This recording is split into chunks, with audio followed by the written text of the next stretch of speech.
players, welcome to a Sue Bird film study. First, I've got some free workouts and drills. I have some Sue Bird drills that are going to be based off this video, a 500 shot workout, 370 shot full spectrum shooting workout, and more. If you would like these, I'll send them to you. Just subscribe to this channel and then DM a screenshot of your sub to me on Instagram at MasonWaters_. Okay, the first skill we're going to look at is preparing for the shot.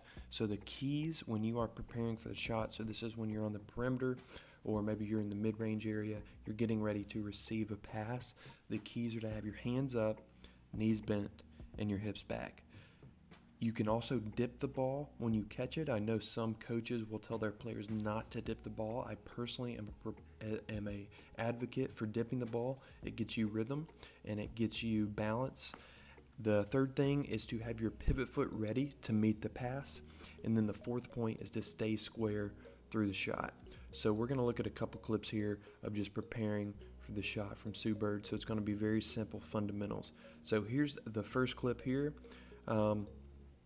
Double team in the high post, and as Sue Bird is getting ready to catch, her left foot is already down, even though it's behind the scoreboard here. Her hands are up, knees are bent, and hips are back. And then after she catches it, she's going to catch it at about shoulder height. She's going to dip the ball down to her waist, and she's keeping her position here where her knees are bent, hips are back, and her shoulders are slightly forward. She's going to go straight up into the shot. And some other keys with that is her release point. So after the dip, the ball kind of pauses where the basketball is directly in front of her face. I am an advocate for a low shot point, especially, a low shot point is having the basketball right in front of your face as opposed to releasing the ball way above your head, or your shot pocket being way above your head. By having a low release point, you get more power and more balance.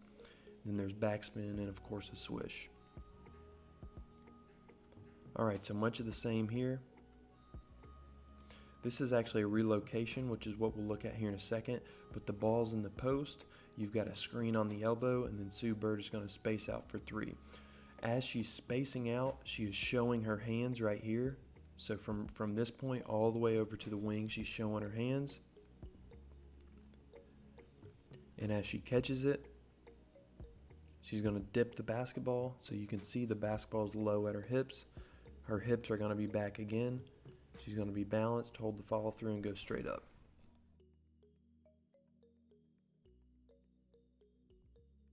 Again, much of the same. So before she receives the pass, look at her left foot. Her left foot is down already right before she receives the pass. So pivot foot's down. Now her right foot is going to step up for rhythm. She's going to dip the ball to her waist area. Then she's going to go straight up. Notice the basketball right here is right in front of her face, so a low shot pocket. She's going to go straight up, hold her follow through, and knock down the three. So here's another example. I'm not going to break down all the details because we've already done that, but that was another example. Here's one more off a pass fake. Good balance, good follow through, and she makes it. All right, so the next skill I want to look at is relocation. Moving without the ball is a skill. I know a lot of players, they think of skills, ball handling, shooting, scoring moves. Yes, those are skills, but one of the more underrated skills is relocation. So what we're going to see right here is a middle drive. So, these are just diagrams for examples, but the wing player is going to drive to the middle. Sue Bird is going to be located at the top. She is going to slide to the opposite wing, step into the shot, and receive a pass. The next relocation skill is going to be a fill behind. So this is when you have a guard and a guard in the guard slots.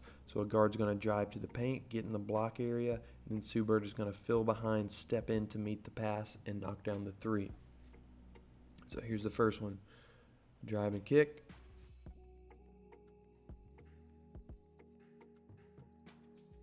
So it's a middle drive and kick for a three. She knocks it down. Now, the reason why relocation works is because, first of all, it gives you more space between you and the defender. It gives you more time to release your shot, so you're less pressured. And it also just allows you to have more balance because you're going to be less rushed. And then also it makes a longer closeout for the defense. So if Sue Bird would have not relocated and would have stayed here, her defender would have like a one-step closeout. But now, since Sue Bird's spaced out, her defender has a one, this is how many steps she has as a closeout, 2, 3, maybe 3.5 or 4 steps right there on the closeout. Now the second type of relocation right here, remember we talked about a guard to guard, so it's a drive to the block, and then Sue Bird is going to fill in behind right here for a shot. And notice how she keeps going. A lot of players, as they relocate, they might stop at a certain spot. You know, if there was a player in the corner here or a player on the wing, Sue Bird would need to stop kind of at the top of the key area. But since there's no player down here, she can keep going as far as she can until she gets open. And another thing to notice here is she lands on a hop step. So she catches here, lands on 2 feet on a hop step, gets balanced, and is still able to go straight up and stay square throughout her shot.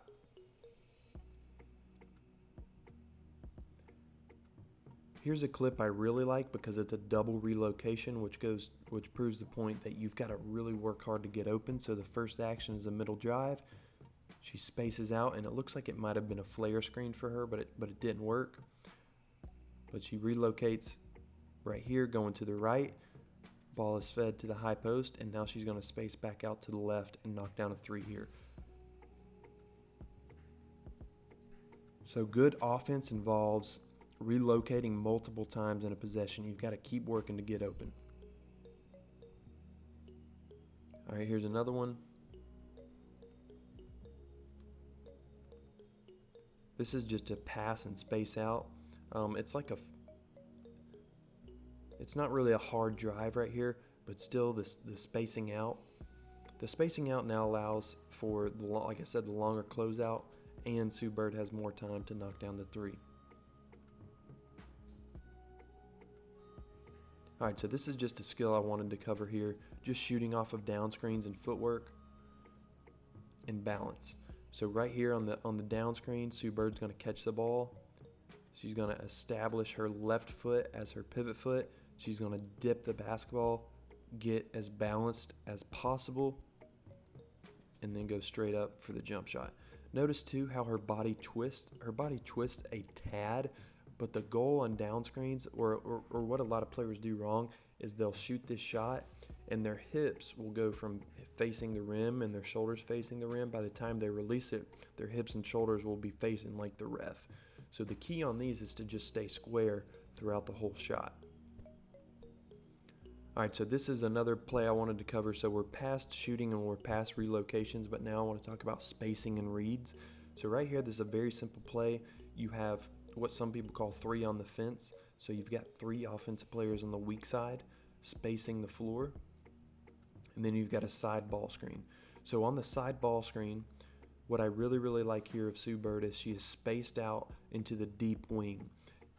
This now, as she comes off the screen, because she caught the ball so far deep on the wing as she's coming off, she has a ton of space to make a read right here. As opposed to, just imagine she came off the ball screen at the top of the key going to her right. She would be dribbling right into 3 defenders, but she's spaced out really deep on the wing, and then as she comes off, she's just making this read. So Breanna Stewart, her defender, is playing off, which means Sue Bird's going to have a wide open jump shot. And again, her balance and the fundamentals of her jump shot right here, I want to focus just on not twisting. So she's low, knees are bent, hips are back. The shot pocket is a little bit higher since it's a mid-range shot, which is okay. But notice how her hips do not really twist or turn. They just really go straight forward. It's a slight minimum twist, but her hips stay pretty square throughout the whole shot. That's a key to good shooting. Next thing I wanted to talk about was 2 finishing moves. So right here, she's going to stop early for the shot. Even though a lot of people think finishing just means like getting as close to the rim as possible, and of course layups and dunks and all that stuff are important. But right here, I love this shot because as a guard and even players who are shorter, maybe your point guard who's a little bit shorter than the other people you play with, or just somebody who's you're not a post player. This is a great shot right here because as she's going in transition, there's 2 defenders in the paint. Now, some players are going to be able to drive into the paint against two defenders and still finish, but a lot of players need to have this shot right here. This shot that's maybe, I don't know, 10 to 12 feet out from the rim, maybe a little bit further. But this short jump shot, it's one you have to have good touch on, but one you need to practice. Like when you're working on your finishes, and if you're a guard, I would recommend you do 25 of these shots into your finishing routine on the left side, and then 25 of these shots on the right side. It's also going to help you avoid getting a shot block. So if you're a short guard and you're going in here with the trees, as they say, the tall post players, you don't want to get into those post players because they might block your shot. So this is going to keep the space out. It's going to allow you to not have your shot blocked, and it's also just a good shot to have in your skill set. The last finishing right here, so we're going to avoid the fake handoff and focus on the finish itself. But the finish right here that I like, first of all, it was a good fake handoff here, but the finish here I want to focus on is a inside hand finish. A lot of players, when they're on the right side of the rim, they can only finish with their right hand, but right here, Sue Bird does a left hand finish on the right side of the rim. And this is another one I'd add to your finishing routine. So you could do 25 left hand finishes on the right side of the rim as part of your finishing routine, and then same thing on the other side where you could do 25 right hand finishes on the left side of the rim. All right, that's it for this film study. If you want these free shooting workouts, just subscribe to this channel. DM a screenshot of your subscription to @MasonWaters_ on Instagram. Thank you all for watching, and I hope this was helpful.